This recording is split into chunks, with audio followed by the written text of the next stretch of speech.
Good morning students, welcome to social science class. In last class, we will start our chapter number 4 of history, the Mughal Empire. In last class, we will cover the part of this chapter. We will cover the Babur, the first battle of Panipat, the battle of Khanwa and Humayun. हम लोगों ने ये जो 4 points हैं हम लोग ये वाले 4 पॉइंट्स जो हैं अपनी क्लास में कवर कर चुके हैं कि बाबर कौन था, कहाँ से आया, क्यों आया, लोदीज़ ने बाबर को क्यों बुलाया था, फर्स्ट बैटल ऑफ पानीपत क्यों हुई थी, first battle of Panipat Babur ने जीती थी और कौन इस बैटल में डिफ़ीट हुआ था. इब्राहिम लोदी डिफ़ीट हुआ था जिसके बाद से मुग़ल एम्पायर स्टार्ट हुआ. उसके बाद हमने देखा था द बैटल ऑफ खानवा में बाबर ने राणा संगा को डिफ़ीट किया, मेवाड़ के जो राजा थे. उसके बाद हुमायूं के बारे में हमने पढ़ा, हुमायूं की लाइफ में आने वाले अप एंड डाउन्स जो थे उसके बारे में पढ़ा. 3 फेजेस देखे हुमायूं के लाइफ के. Now today we will start with Sher Shah Suri. आज हम अपनी क्लास स्टार्ट कर रहे हैं शेरशाह सूरी के साथ. शेरशाह सूरी कौन थे? शेरशाह सूरी का इंट्रोडक्शन हम देखेंगे, अचीवमेंट्स क्या किए इन्होंने हम वो देखेंगे, और शेरशाह सूरी के वेलफेयर्स जो थे we will go through with this. Sher Shah Suri का हम लोग रूलिंग टाइम पीरियड देख लेते हैं. 1540 टू 1545 तक का टाइम पीरियड था, यानी कि ऑलमोस्ट सिर्फ छोटा सा टाइम पीरियड था 5 ईयर्स का. 5 ईयर्स तक के लिए ही इन्होंने जो है ये रूलिंग टाइम पीरियड में आए. हम लोग स्टार्ट करते हैं शेरशाह सूरी से. Sher Shah Suri was the most famous ruler of the Sur dynasty. जो शेरशाह सूरी थे, फेमस जो रूलर थे वो कौन सी डायनेस्टी के थे? सूर डायनेस्टी के थे. Sher Shah was the son of an Afghan jagirdar from Jaunpur in Uttar Pradesh. जो शेरशाह थे उनके फादर जो थे जागीरदार थे सूर डायनेस्टी में, और जो ये कहाँ पर थे ये लोग? ये उत्तर प्रदेश में रहते थे. अफ़गान के जागीरदार थे इनके फादर जो थे शेरशाह सूरी के. नाउ शेरशाह सूरी का रियल नेम क्या था? शेरशाह सूरी का रियल नेम था फ़ारिद खान. इन्होंने जो इनको टाइटल मिला शेरशाह का वो कैसे इनको मिला? He killed a tiger and got the title Sher Shah. इन्होंने एक शेर का शिकार किया, उसे मार दिया और उसके बाद उन्हें टाइटल मिला शेरशाह का. Sher Shah was an ambitious ruler. Ambitious ruler थे. एम्बिशियस मीन्स कि एक महत्वाकांक्षी रूलर थे. इनका एक एम था अपनी प्रजा को लेकर, अपने राज को लेकर. Although Sher Shah was a fine ruler with exemplary qualities. जो शेरशाह थे एग्जाम्पलरी क्वालिटीज़ थे इनके अंदर. एग्जाम्पलरीज मीन्स आइडियल थे. ये इतने अच्छे रूलर थे कि इनकी प्रजा के लोग इनके उदाहरण दिया करते थे, एग्जाम्पल्स दिया करते थे, इनको अपना आइडियल माना करते थे. But the Sur dynasty did not survive for long. जो सूर डायनेस्टी थी वो ज़्यादा लंबी नहीं चल पाई. ये तो हमने बात की शेरशाह सूरी के इंट्रोडक्शन के बारे में. नाउ अब हम बात करेंगे शेरशाह सूरी के टाइम पीरियड में अचीवमेंट्स क्या हुए, शेरशाह सूरी ने क्या अचीव किया. Sher Shah became the sultan of Delhi after defeating Humayun in 2 battles. Sher Shah Suri जो थे दिल्ली के सुल्तान बने. किसको हराकर? इन्होंने डिफ़ीट किया हुमायूं को. हुमायूं को इन्होंने डिफ़ीट किया. फर्स्ट बैटल में ये हुमायूं से खुद हार गए थे, बट सेकंड बैटल में इन्होंने हुमायूं को डिफ़ीट किया और ये दिल्ली के जो थे सुल्तान बन गए थे. He build strong kingdom in short period of 5 years. इन्होंने 5 साल के छोटे से टाइम पीरियड में अपना बहुत बड़ा और बहुत स्ट्रॉन्ग जो था एम्पायर, जो अपना राज था वो इन्होंने कायम कर लिया. इनका हम लोग देखते हैं कि इन्होंने अपना किंगडम कहाँ से कहाँ तक एक्सटेंड किया था. इनका एम्पायर जो एक्सटेंड हुआ था झेलम से लेके ब्रह्मपुत्र तक और हिमालय से लेके नर्मदा रिवर तक.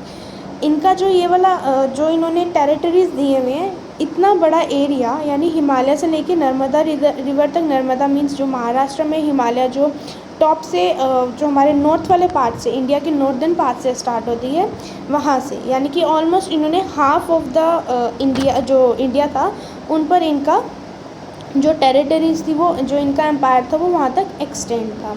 अब इनके एडमिनिस्ट्रेटिव जो स्किल्स थे वो इतने अच्छे थे कि जिस राज को ये जीते थे, जिस राजा को डिफ़ीट करते थे उसका राज जब भी हथिया लेते थे, एनेक्स कर लेते थे, तो वहाँ पर भी अपनी ही एडमिनिस्ट्रेटिव स्किल्स के साथ उनकी एडमिनिस्ट्रेटिव स्किल्स को इम्प्रूव करते थे।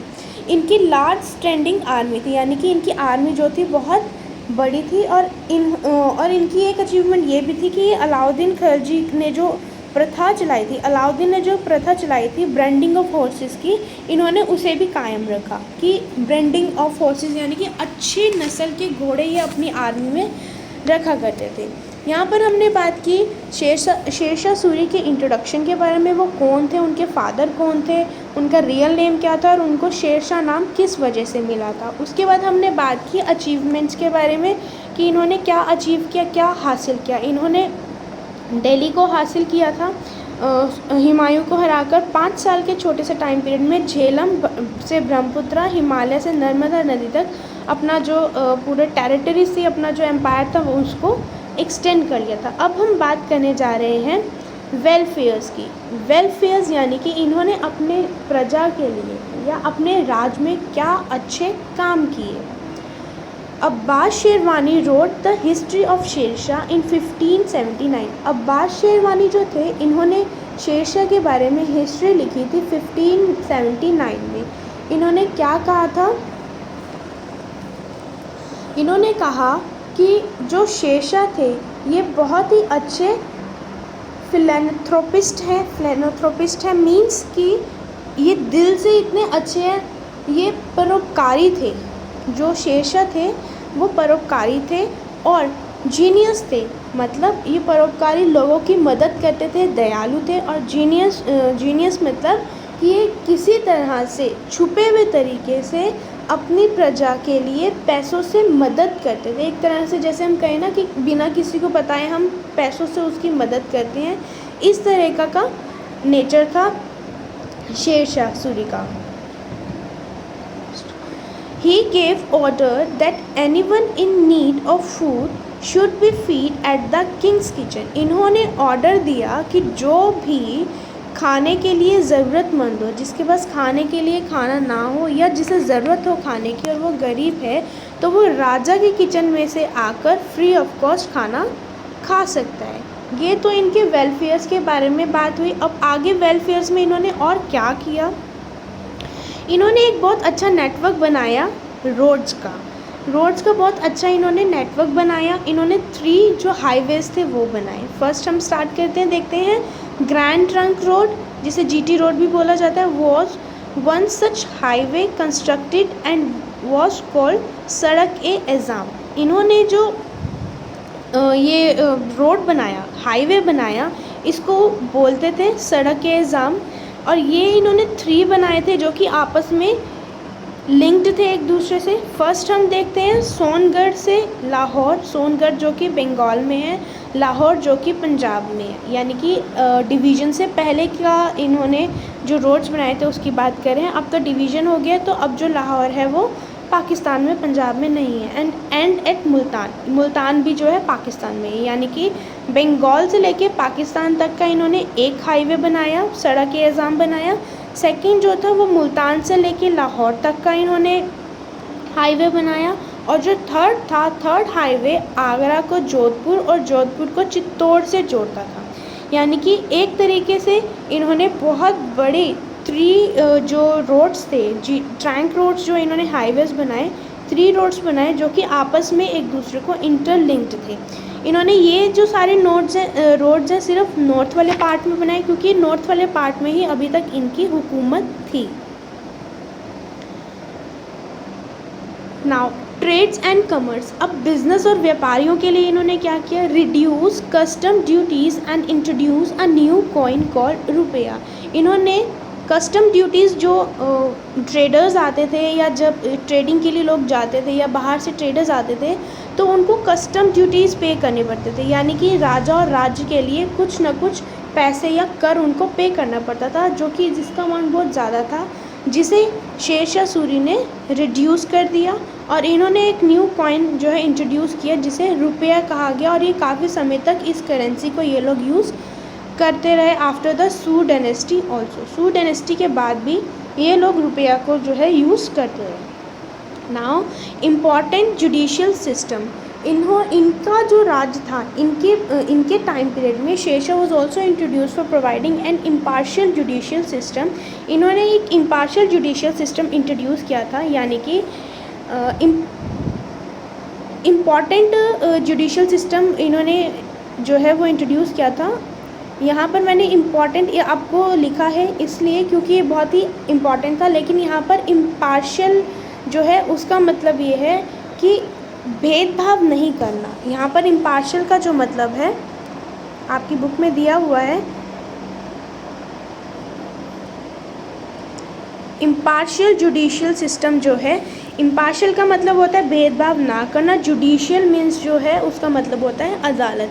इन्होंने बिना भेदभाव वाली अदालत जो है वो स्टार्ट की थी और ये बहुत इम्पॉर्टेंट थी। इनकी अदालत में कोई भी अन्याय नहीं होता था। जैसे कि अगर 2 पार्टीज़ में अगर या 3 पार्टीज़ में या 3 ग्रुप्स में कोई लड़ाई झगड़ा हो गया तो ये किसी एक को सपोर्ट नहीं करते थे, पूरी बात सुनने के बाद ही अपना जो वो करते थे, जस्टिस करते थे, वो बिल्कुल फेयर करते थे। इनकी अदालत में जो है डिसीजन इम्पार्शियल होते थे। Two most exotic examples of architecture of the Surs are Purana Kila in Delhi, tomb of Shershah at Sasaram in Bihar. अब इनकी जो आर्किटेक्चर्स के exotic example, exotic means, exotic का मतलब होता है इंटरेस्टिंग, यानी कि बहुत ही अच्छे एग्जाम्पल, बहुत ही अच्छे तरीके से जो है आर्किटेक्चर का वर्क जो है यहाँ पर हुआ हुआ है। वो क्या है, पहला तो है जो दिल्ली में पुराना किला है वो बनवाया इन्होंने, और दूसरा एक टॉम बनवाया इन्होंने नहीं बनवाया, इनके टाइम पीरियड में टॉम बना। शेरशाह टॉम जो है वो कहाँ पर है, बिहार में है।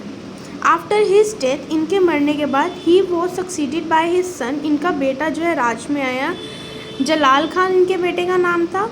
Who took the title of Islam Shah, इनके बेटे का नाम जो था जलाल खान था। इनकी डेथ के बाद वो शासन में आया, लेकिन उसको टाइटल क्या मिला, इस्लाम शाह का टाइटल मिला। यहाँ पर हमने शेरशाह सूरी के बारे में डिस्कस किया। अब हम कंटिन्यू कर रहे हैं अकबर के बारे में। अकबर के बारे में देखते हैं, अकबर कौन थे। अकबर द ग्रेट, इनका टाइम पीरियड 1556 टू 1605 तक। Jalaluddin Mohammad Akbar was born in Amarkot. Akbar के जो नाम था, उनका फुल नेम था जलालुद्दीन मोहम्मद अकबर, जो कि अमरकोट में रहते थे। ये किसके बेटे थे, हुमायूं के बेटे थे। जब हुमायूं को शेरशाह सूरी ने हरा दिया, डिफीट कर दिया, और उन्हें देश निकाला दे दिया गया। देश निकाला देने के बाद जब हुमायूं पर्शिया जाकर रह रहे थे, 15 ईयर्स का जब इन्हें देश निकाला दिया गया था, उस समय अकबर जो हुमायूं के बेटे थे अकबर का जन्म हुआ अमरकोट में। उसके बाद जब हुमायूं अपनी लाइब्रेरी की स्टेयर से गिर गए थे और उनकी डेथ हो गई थी, उस टाइम जो थे अकबर 13 ईयर्स के थे, और उसके बाद इन्हीं को जो है शासन में आना पड़ा। Sudden death of his father, Akbar was made king when he was just 13 years. Humayun के डेथ के बाद जो अकबर है वो शासन में आए, तब वो सिर्फ 13 साल के थे। Great ruler of Mughal dynasty, Akbar जो थे मुग़ल डायनेस्टी के बहुत ही ग्रेट रूलर थे, बहुत ही अच्छे रूलर थे। He brought glory to the Mughal empire, उनकी वजह से मुग़ल एम्पायर का जो नाम था उसमें कह सकते हैं 4 चांद लग गए, या इन्होंने इतने अच्छे काम किए कि जो मुग़ल एम्पायर था उसको बहुत ज़्यादा लोगों ने सम्मानित किया। और ग्लोरी मिलने के बाद इनको जो नाम दिया गया अकबर द ग्रेट, महान बादशाह, महान अकबर के नाम से इन्हें लोग बुलाया करते थे, क्योंकि ये बहुत ही नाइस थे और बहुत ही अच्छे थे। जब अकबर राज में आए तब वो बहुत छोटे थे, 13 साल के थे। तब तक अकबर अपनी सभी पावर्स को अच्छे से यूज़ नहीं करना सीख गए थे। जब तक हर एक पावर का वो इस्तेमाल करना और कौन सी चीज़ अच्छी है कौन सी नहीं अच्छी, जब तक शासन की सभी नीतियाँ वो नहीं सीख गए थे। उनके गार्जियन जो थे वो बहराम खान थे। अकबर एज्यूम पावर, जब अकबर के पास सभी पावर्स आ गई, ही डिफीटेड हेमू, सबसे पहले अकबर ने हेमू को हराया, जो कि जनरल थे अफ़गान फोर्स के। इन्होंने सबसे पहले हेमू को हराया। Second battle of Panipat. Panipat की जो सेकेंड बैटल हुई थी, इसमें अकबर ने सबसे पहले हेमू को हराया, जो कि अफ़गान फोर्स के जनरल थे। इनको हराने के बाद अकबर ने क्या किया, Akbar ended the Regency of Bairam का। रीजेंसी जो है, रीजेंसी है एक राजपद होता है, एक पोजीशन होती है, एक ऑफिशियल पोजीशन होती है किंग के कोर्ट में, ठीक है। इन्होंने उसको ख़त्म किया और Akbar took over the range of his kingdom and followed the policies of conquest and alliance to consolidate his kingdom. अब अकबर ने राइन्स का यहाँ पर मतलब देखें तो लगाम, यानी कि अकबर ने अपनी जो बहराम खान की जो रीजेंसी थी उसको ख़त्म किया। उसके बाद उन्होंने बोला कि अब अपने राज की बागडोर मैं खुद संभालूंगा, अपने राज की जो लगाम है वो मेरे हाथ में रहेगी। किस चीज़ की? And followed the policy of conquest.